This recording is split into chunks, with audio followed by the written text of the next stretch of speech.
By now, many of you know me as Thomas, the crazy drink concoction guy. Well, I've got yet another one for you. This one is combining almost all the ingredients that I find to be super anti-inflammatory into one moderately good tasting drink. Now you can make it as good tasting as you want by adding some more stevia, but I'll get to that in just a second. So I'm going to start with all these ingredients that are totally anti-inflammatory, and I'm going to tell you about them one by one. So I'm going to start by having one of these little magic bullet little blender things. You can pick one of these up for like 20 bucks. All right, so first and foremost, I've got some almond milk. Now a lot of people are going to say, Thomas, you've talked in videos about almond milk being inflammatory before. But I want to make sure I make something very, very clear.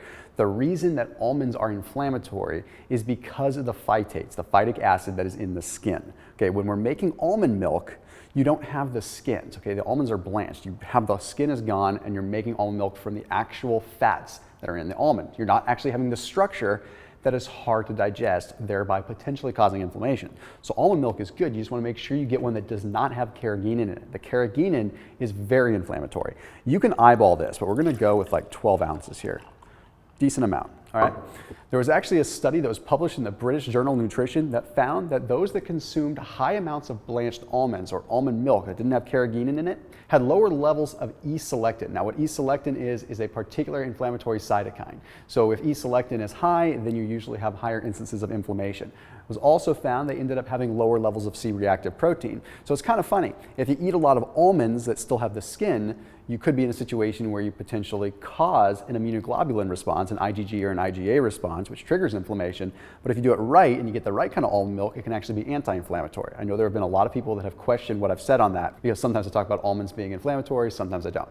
Okay, the next one, and this one's going to seem weird that we're going to be mixing almond milk with a little bit of ACV, but we have to have some apple cider vinegar in there simply because it is now shown, especially after 2017 in a recent study, that it really does modulate inflammation within the body. In this study, they actually took a look at acetic acid that came from vinegar versus a synthetic acetic acid. And they found that the acetic acid that came from vinegar was more powerful when it came down to reducing inflammation than a synthetic acetic acid, which goes to show that the fermentation process that's involved in things like apple cider vinegar or coconut vinegar is where the power is truly held when it comes down to reducing inflammation in the body. Now, since this particular recipe has some fat in it, you're not going to want to have a big time water soluble thing that isn't going to be emulsified, so you don't want to do much. I'm just going to literally do like a half a tablespoon, just enough to kind of get the acetic acid in there and help cut some of the other things that are in there. So super simple there, half tablespoon to a full tablespoon if you really want to go for it. Okay, then we've got coconut oil. Yeah, I talk about MCT oil and coconut oil all the time, but in this particular case, I'm using straight up coconut oil, and I'm doing this for a reason. Okay, we have, of course, the MCTs in there. The MCTs are very, very powerful when it comes down to reducing oxidative stress in the brain. But the thing is, when it comes down to coconut oil, only 20% of the actual coconut oil is MCT oil. So what are the other benefits that I want?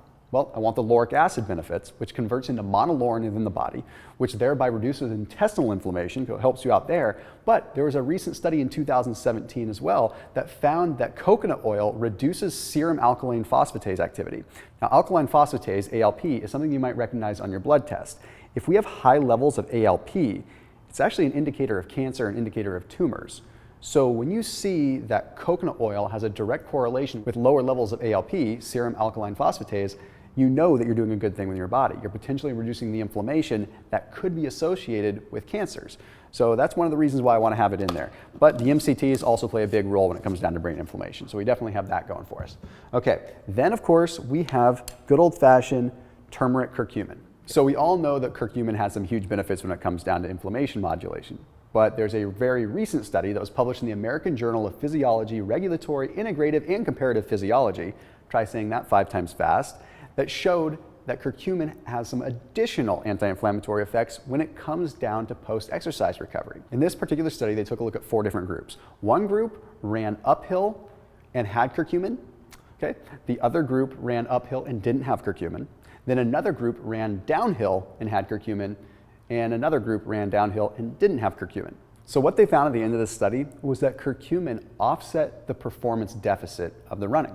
So what that means is that those that ran downhill and uphill were able to recover faster and able to go on to their next exercise without feeling like they were completely debilitated, not able to work out. Basically, it boosted recovery. But there was also a huge improvement in inflammatory markers. So they found all these different inflammatory cytokines that would normally indicate inflammation were reduced dramatically. So when you have downhill running, for instance, you have a lot of lactic acid buildup, a lot of stress on the muscle. And what they found was that by adding curcumin to the mix, that stress was limited. They were able to recover much, much faster, proving that it reduces inflammation post-exercise. So all of you that are watching this video right now that are wanting to get some benefit from your recovery and everything like that, curcumin obviously has some huge benefits there. So then I've combined curcumin or turmeric with some ground ginger here. The reason that I'm using ginger is because ginger, in a very recent study as well, has also shown to improve osteoarthritis. Now, osteoarthritis, of course, can be inflammation within the joint, so we have inflammation reduction that's occurring there. Huge reduction in tumor necrosis factor 1 alpha. Okay, that is an inflammatory cytokine that directly has to do with joint inflammation.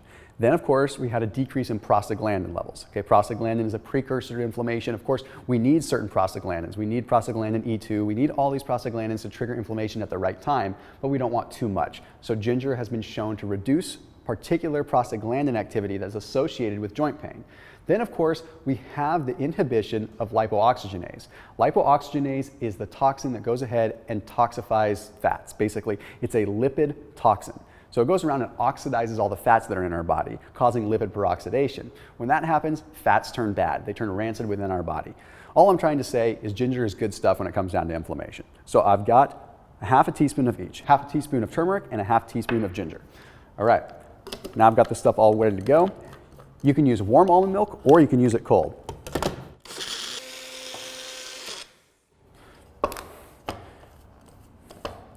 Right out of the blender,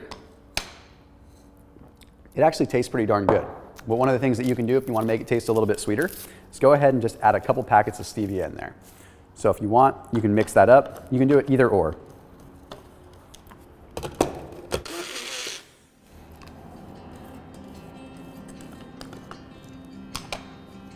So it's basically like having a golden milk latte that's a little bit more advanced. It's an inflammatory cocktail that harnesses the power of all these ingredients to reduce inflammation in the brain, reduce inflammation in the joints, the digestive system, and just overall in your life.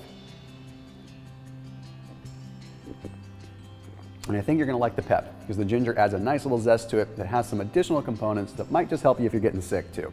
So as always, keep it locked in here for my crazy concoctions. If you have ideas for future videos or future drinks that you'd like to see for different ailments, let me know in the comment section below. I'll be sure to create some that'll blow your mind and possibly blow your taste buds.